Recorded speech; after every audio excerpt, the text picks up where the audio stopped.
Hello student, स्वागत है आपका फिर से फार्मेसी के अपने channel pharma fact with M K YouTube channel पर।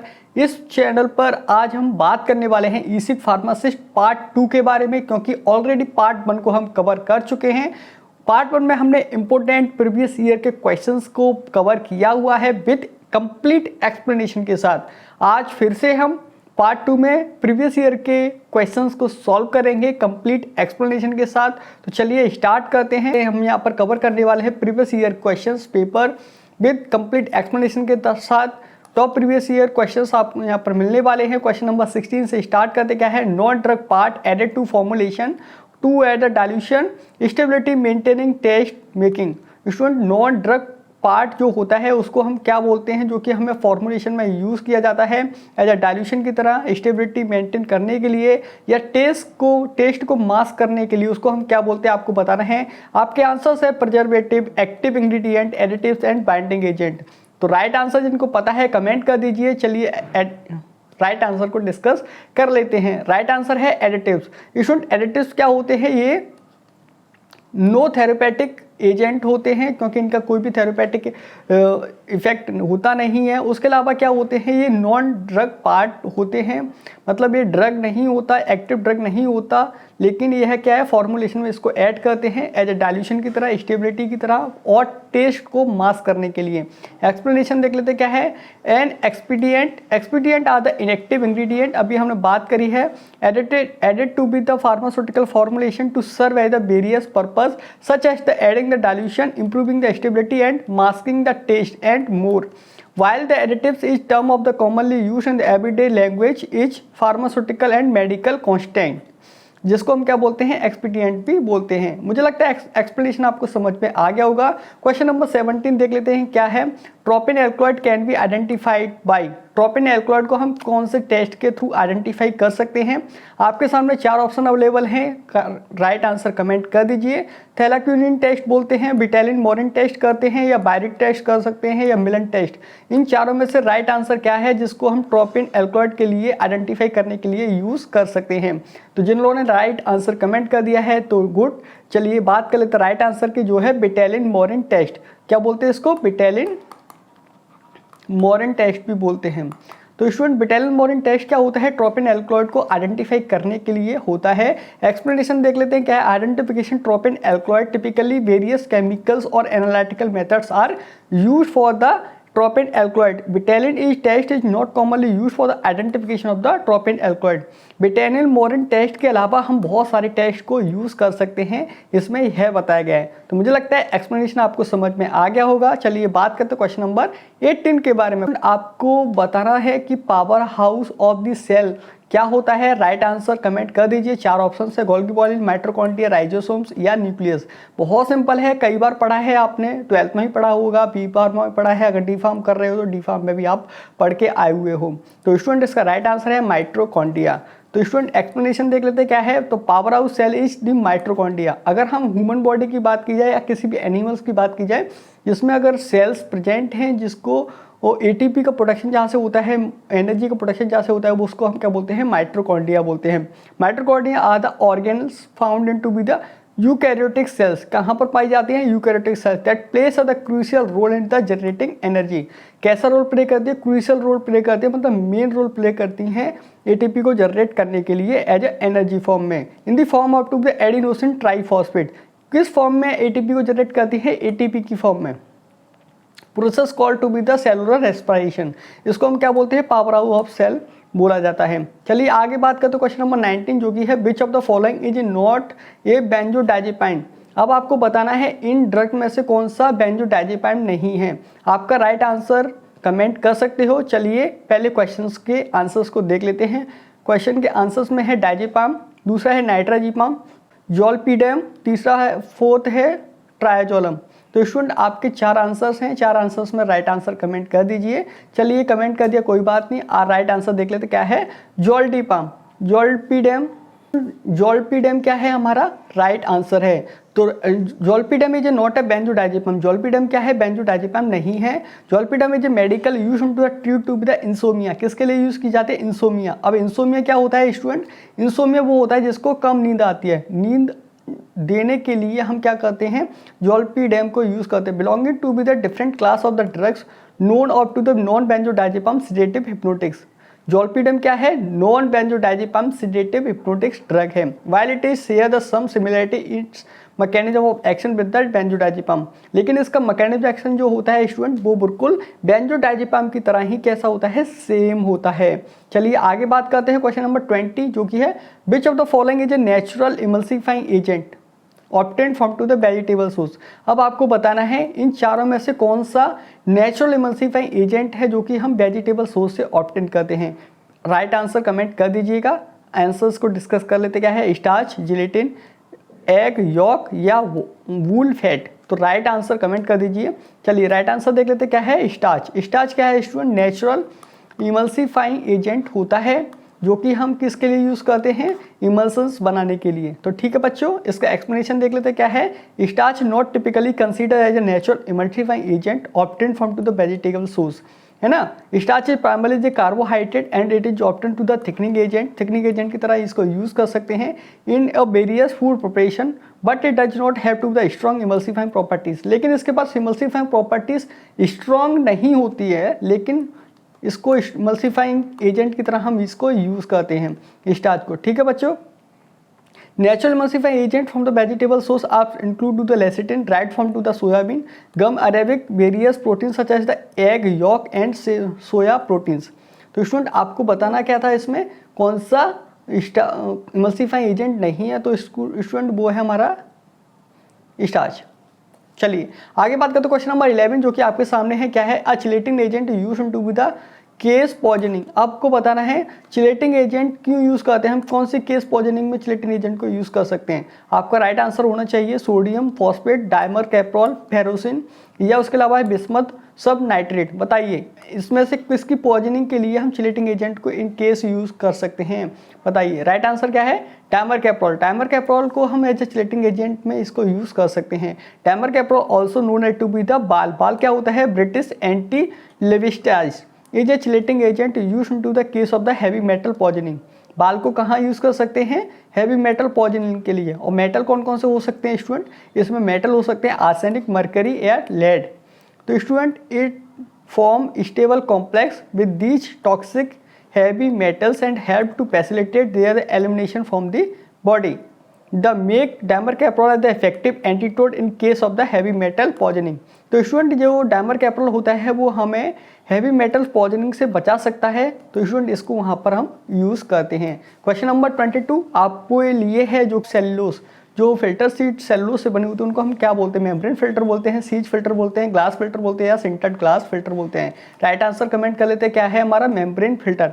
बच्चों क्या बोला जाता है, उनको मेम्ब्रेन फिल्टर बोला जाता है। मैकेनिज्म एक्शन क्या है स्टूडेंट, इसका एक्सप्लेनेशन क्या है, membrane filter are typically made up to the material like cellulose acetate, cellulose nitrate और अदर सिंथेटिक मटेरियल। किस किस से बनी होती है, सेलुलोस एसीटेट, सेलुलोस नाइट्रेट, साथ ही साथ सिंथेटिक मटेरियल से मिलकर बनी होती हैं। And they are commonly used to the laboratory filtration application. और कहाँ पर यूज़ कर सकते हैं इसको, लेबोरेटरी फिल्ट्रेशन एप्लीकेशन के लिए भी इसको यूज़ कर सकते हैं। It is note to that membrane filter is border category that encompasses various material including the cellulose based material.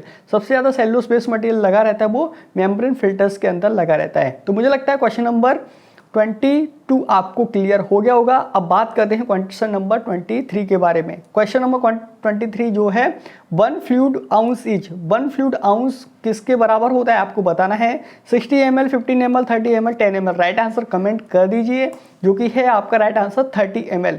1 ounce is equal to होता है स्टूडेंट कितना, 30 ml। तो स्टूडेंट मुझे लगता है एक बहुत सिंपल क्वेश्चन था जो आपने बता दिया होगा।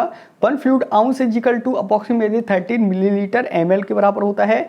This conversation is commonly use it accurate for the most practical purpose. This conversation किसके लिए मोस्ट इफेक्टिव है, प्रैक्टिकल पर्पस के लिए। चलिए बात करते हैं क्वेश्चन नंबर 24 जो कि है the plant drug which is oxytocic. अब आपको बताना है ऐसा कौन सा प्लांट है जो कि ऑक्सीटोसिस प्रॉपर्टीज अपने पास रखता है। आपके आंसर्स होने चाहिए एर्गोट, कुर्ची, बिनका एंड कोकेन। इन चारों में से राइट आंसर क्या है कमेंट कर दीजिए, और कमेंट कर दिया है तो राइट आंसर है आपका एर्गोट। तो स्टूडेंट अब बात करते हैं एक्सप्लेनेशन की। Ergot is a fungal disease that affect the grains. किसको अफेक्ट करती है, ग्रेन्स को अफेक्ट करती है, पर्टिकुलरली रे not a plant of drug. ये क्या है, प्लांट, किसी प्लांट से नहीं मिलता, लेकिन ये किससे मिलता है, हमें फंगस से मिलता है एर्गोट, आपको पता होगा। इट प्रोड्यूस द एर्गोट एल्कोइड some which have the oxytocic properties. इसके पास कौन सी प्रॉपर्टीज होती हैं, ऑक्सीटोसिस प्रॉपर्टीज होती हैं। एर्गोट एल्कोइड like ergonovine, ergotamine can induce the uterine contraction. क्या इंड्यूस करता है, यूट्रिनरी कॉन्ट्रैक्शन इंड्यूस करता है। कौन कौन, इर्गोटामिन और ergonovine. It is used to be the obstructive to manage the postpartum haemorrhage और इंड्यूस द लेबर। लेबर क्या होता है, लेबर पेन होता है जब प्रेगनेंसी के लिए, तो उसके लिए इंड्यूस, लेबर पेन को इंड्यूस करने के लिए ये क्या करता है, एर्गोट को हम यूज़ कर सकते हैं। ऑक्सीटोसिस होता है इसलिए। क्वेश्चन नंबर 22 क्या है, diagnosis agent use for the functioning of the thyroid gland. अब आपको बताना है जो थायराइड ग्लैंड की फंक्शनिंग के लिए या उसको डायग्नोस करने के लिए कौन सा हम एजेंट को यूज़ करते हैं। आपको बताना है फेरस 59 यूज़ करते हैं, आयोडीन 131 यूज़ करते हैं, गोबाल्ट 60 यूज़ करते हैं, या फॉस्फोरेट हम 32 यूज़ करते हैं। तो राइट आंसर कमेंट कर दीजिए, बहुत सिंपल है। थायराइड जहाँ पे दिख जाए तो और उसके साथ साथ आयोडीन दिख जाए तो वही हमारा राइट आंसर होता है। 131 आयोडीन को हम यूज़ करते हैं डायग्नोस करने के लिए थायराइड ग्लैंड से। क्या है, आयोडीन 131 या iodine 131 is a radio active isotopes होता है, आपको पता होगा, जो कि किसका होता है, आयोडीन का होता है। It is used for in nuclear medicine for the diagnosing and treating the thyroid condition. Thyroid की कंडीशन को ट्रीट करने के लिए हम आयोडीन का यूज करते हैं, आपको पता है। It is use as the diagnostic agent access the functioning of the thyroid gland. किसकी तरह यूज करते हैं, डायग्नोस्टिक एजेंट की तरह यूज करते हैं। जब हमारी थायराइड ग्लैंड ज़्यादा बड़ी हो जाती है ना, तो हम उसके लिए हम क्या यूज़ करते हैं, आयोडीन को यूज़ करते हैं। आयोडीन क्या होता है, आयोडीन रीअपटेक क्या होता है, वहाँ पर radio active iodine reuptake test हम यहाँ पर करा सकते हैं या थायराइड को स्कैन करा सकते हैं। तो मुझे लगता है बहुत सिंपल क्वेश्चन था, आपको यहाँ पर क्लियर हो गया होगा। क्वेश्चन नंबर 26 जो कि आपके लिए है, the constituent of the cholesterol term as a bad cholesterol. अब आपको बताना है कि कोलेस्ट्रॉल का कौन सा कॉन्स्टिट्यूट बहुत बैड होता है, आपको बताना है। आपके आंसर्स हैं एलडीएल, एचडीएल, बीएलडीएल या ट्राइग्लाइसराइड। इन चारों में से आपको बैड कोलेस्ट्रॉल बताना है, कौन सा होता है, कमेंट कर दीजिए, जो कि है एलडीएल। एलडीएल को हम बैड कोलेस्ट्रॉल के नाम से जानते हैं, आपको पता होगा क्यों होता है, क्योंकि इसके अंदर लो डेंसिटी क्या होती है, लिपोप्रोटीन्स होती हैं। उसके अलावा it is use for the refers as the bad cholesterol. किस नाम से जानते हैं, बैड कोलेस्ट्रॉल के नाम से। Because evaluated level of to the LDL cholesterol into the blood associated to the increase the heart या कार्डियोवैस्कुलर डिसीज। किसको इंक्रीज कर देती है, रिस्क ऑफ कार्डियोवैस्कुलर, मतलब हार्ट अटैक के रिस्क को ये क्या कर देती है, इंक्रीज कर देती है LDL. Including the atherosclerosis. Atherosclerosis मतलब हमारी जो आर्टरीज होती हैं उसके अंदर क्या कर देती है, ये जमा होने लगती है, जिसकी वजह से आर्टरीज का जो होल होता है वो क्या होता है, नैरो होने लगता है। कोरोनरी आर्टरी डिसीज प्रोड्यूस कर सकती है एलडीएल। इसके लिए एलडीएल हमें बहुत कम खाना चाहिए। चलिए बात करते हैं क्वेश्चन नंबर 27 जो कि है stroll belonging two of the class. अब आपको बताना है जो स्ट्रॉल्स होते हैं वो किस क्लास से बिलोंग करते हैं, लिपिड से, बैक से, कार्बोहाइड्रेट, प्रोटीन से। चारों में से राइट आंसर कमेंट कर दीजिए, बताइए किससे बिलोंग करते हैं, जो करते हैं लिपिड से। जितने भी स्ट्रॉल्स होते हैं वो क्या होते हैं, हमारे लिपिड्स होते हैं, हमेशा याद रखिएगा बच्चों। चलिए एक्सप्लेनेशन देख लेते हैं क्या है। Sterols are the class of the lipid. Strols are the type of the organic molecules that induce the like a cholesterol. Strols क्या होते हैं, कोलेस्ट्रॉल्स होते हैं, which play the essential oil into the cell membrane structures. सबसे ज़्यादा role किसका होता है इसका, किसी भी सेल के मेम्ब्रेन के स्ट्रक्चर्स को बनाने के लिए वहाँ पर स्ट्रॉल्स सबसे ज़्यादा यूज़ किए जाते हैं, जो कि किस फॉर्म में होते हैं, लिपिड फॉर्म में या कोलेस्ट्रॉल फॉर्म में होते हैं। As a precursor for the various bio active molecules in the body.